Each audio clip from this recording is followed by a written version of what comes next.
Good day, fellow investors. The markets have recently been a little bit choppy. There were days where there were rising recession risks. On other days, a little bit delays on tariffs, and boom, the market is up 1%. But I want to discuss the key drivers, the long-term drivers of this market compared to what is discussed now in the media, so that you can make your investment decision on how to invest. If we look at the media, the beginning of this week there were rising recession risks, tariff retaliation, economic weakness, and they have been increasing the chances for recessions, recession indicators going a little bit towards the negative. But that is just one part of the picture, and yes, if we focus on the recession, then we have not seen a recession for now almost 16, 17 years. So we could say that a recession is overdue if we don't count the pandemic short-term dip as a recession, because we have been piling growth on growth for the last 17 years, which is huge. If we look at the last 2 years, economic growth for a developed country like the US at 2-3%, that's excellent data. Therefore, a recession, as we said, is overdue, but you cannot predict that. Consumer spending is constantly growing, doing great, and now we have the first recession indicators. The Atlanta Fed GDP now forecasts a big downturn in GDP. Of course, this could change. This is just for the one quarter, but yes, that is a negative. And if there is a recession, unemployment goes up, then we could see interesting things in the market. However, when it comes to investing, the key is, okay, what happens to me if there is a recession, and what happens to me if there is no recession? That is the key to answer, because we cannot predict a recession. Nobody can. And there are other factors that can lead to a recession. For example, housing prices. You can see here, this led to the housing bubble, and look at this now. So another factor that might impact a recession, a reversal in housing. Unemployment is still great at 4%, but that can also, perhaps due to AI, change as people lose jobs, as technology is taking over. Mortgage rates, this is the key difference, very high mortgage rates, thus much less investments than when mortgage rates were at 3%, 4%, and I was telling you this is free money if you can take a 30-year mortgage rate. Another key factor to look at is government spending. They are spending much more than they are making in most countries, developed countries globally. The projections are for the deficits to be there for the long term.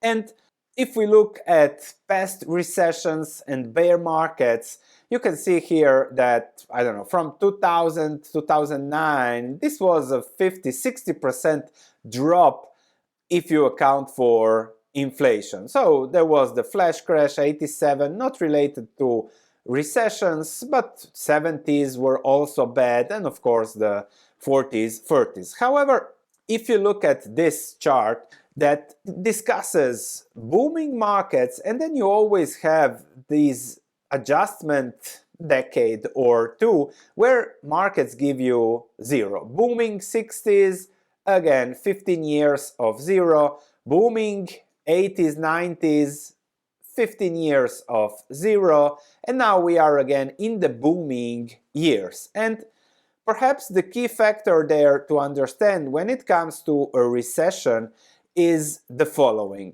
The government is spending a lot of money to keep the economy growing. The key factor is not consumption, is the government going into overborrowing to fund economic growth. Because if we look at components of GDP, here you have the share of nominal GDP. Government spending here is 19%. If I look at how much the government is borrowing, 27% of total spending, that means that a quarter of this 19%, or let's say 4% of GDP is on debt. And when you have 4% of GDP on debt, that means that this growth is financed by debt, which means that the reality is that there is no real GDP growth, it's financed by debt, thus the cost will come back to bite you eventually and lead into a recession. There is no other. Of course, I'm not saying when, but look at this. Interest on the current debt is 14% of spending, and the government is borrowing to pay interest on that debt.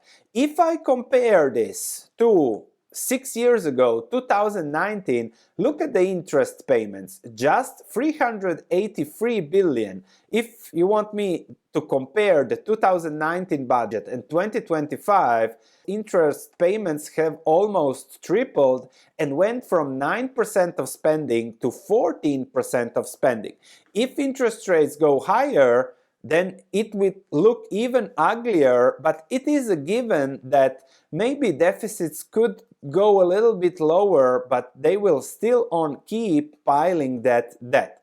And they have to pile more debt because without the government borrowing, there is no economic growth, consumer confidence reverts, and everything looks ugly. And because of borrowing from the future, the next recession will look even worse. Instead of having every recession 5 years, letting a recession happen, letting the weed go bankrupt, no, we are just not allowing any recession, not allowing anything, and therefore the next one, when it comes, not predicting, but when it comes, will be a disaster. And now the media is focused on tariffs, reliefs, Ukraine. That has nothing to do with what is really bothering the market, and that is interest rates, long-term economic real growth, not rigged by that. And therefore, you also have to look at valuations, and you know that when the markets boom, the usual return are zero for a long term. Even Goldman recently said that going forward, if the market gives you 3% per year, that is the likely return. Goldman is an investment bank, thus they are over-exuberant, which means that the reality is that we are looking at negative returns going forward, which has happened all over time in history, and the key is valuation. Because if we look at the S&P free cash flow yield, now it is at total historical lows and even below 3%. So below 3%, very bad valuation, and even private equity is just ballooning the market. We will discuss this on Sunday. And the key is that the markets, the debt levels, the government deficits, the interest rates are simply not sustainable. We are all living above our means, which means that eventually it is what it is. Valuations, if the P ratio just reverts to the normality, that's 40% down, and given interest rates are going higher, that can happen. But yes, the markets are, Wall Street is projecting 50% earnings growth in the next 2 years, which is insane. Let me show you this a little bit better here. S&P 500 earnings from the last quarter that we have data, September 2024, are at 200. Wall Street is projecting that the end of 26, 2 years and a quarter from now, earnings will be at 310. That's insane. And I don't know how are they projecting it, where will those earnings come from, but that's Wall Street, that's the exuberance, and they are always trying to sell you their fees. The reality is, the possibility is that if we have a recession, earnings go to 150, the P ratio drops to 15, maybe 20 on Fed printing money. 150 times 20, that is 3,000 points in my calculations. And that is a very possible 50% down, like it has happened many times over in history. But let's now discuss the key factor there, which is interest rates. Ray Dalio recently is warning us of a US debt crisis heart attack within 3 years. A few days ago, Germany debt has had worst days since aftermath of Berlin Wall's fall. So for, what is that, 30-something years, the German debt has not had such a daily shock as it had this week. So because all governments need more money. And I also listened to this interview on Bloomberg recently from Soros Fund's CEO, and she has been saying how there is so much money that the governments are needing to refinance past debts, to refinance interest on those debts, and to have more debt to keep the economy growing, which means that it's very likely that soon we will see auction failures of treasuries. She mentioned France, for example. That might happen also in the US, as Ray Dalio mentioned. So interest rates, if governments need so much money, have to go up. That's the story. If interest rates go up, everything else goes down. Governments need more money, that's a given. More and more and more, that's the system we are living in. And therefore we are looking at these deficits. So the US government in 6 years went from borrowing 900 billion to 1.8 billion per year. That's a 2x in 5 years. And that is crazy. Net interest is almost tripling. And that leads to higher interest rates, because without higher interest rates, why would you give money to the government? And then governments and corporations, private equity, stock markets, everyone enjoyed interest rates going lower, lower, lower and lower on technology, on China producing cheap things for us.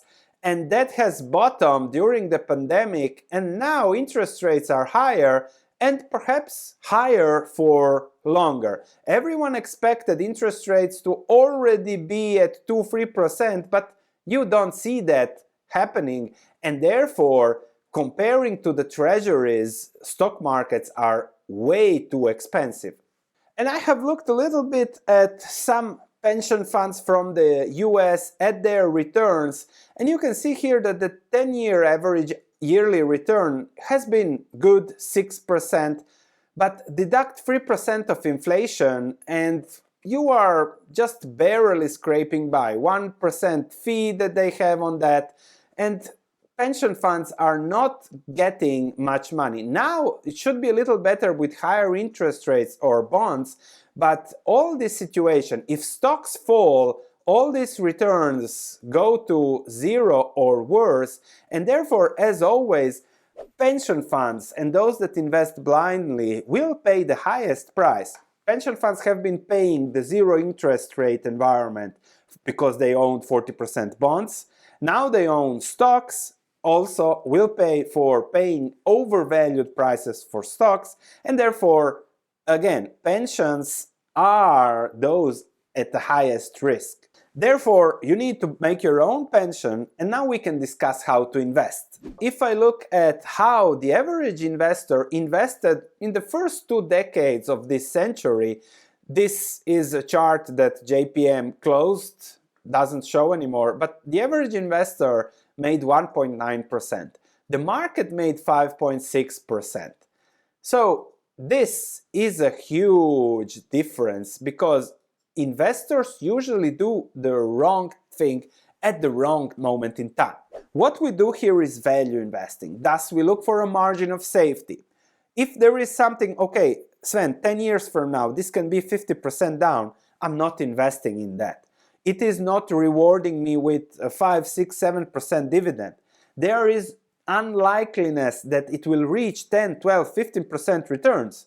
I don't put my money into that, as Warren Buffett is doing, and he is therefore, because he's so big, waiting in treasuries for the private equity and the market bubble to pop. Sooner or later it will, and then Berkshire will deploy money. More about that on Sunday. Then we are looking for catalysts. So if there is value, okay, what will unlock that value, which leads to very specific investments? We try to focus on less risk, dividends, earnings growth, more safety than what the market is offering. Now you can go to my research platform if you want tailored value investing solutions, ideas, portfolios covered stocks, so we are covering more than 20 stocks, knowing the ins and outs of the business, understanding the risk and reward, and then you can see also comparing to my portfolios how and when what is a buy. We have some free very good buys now,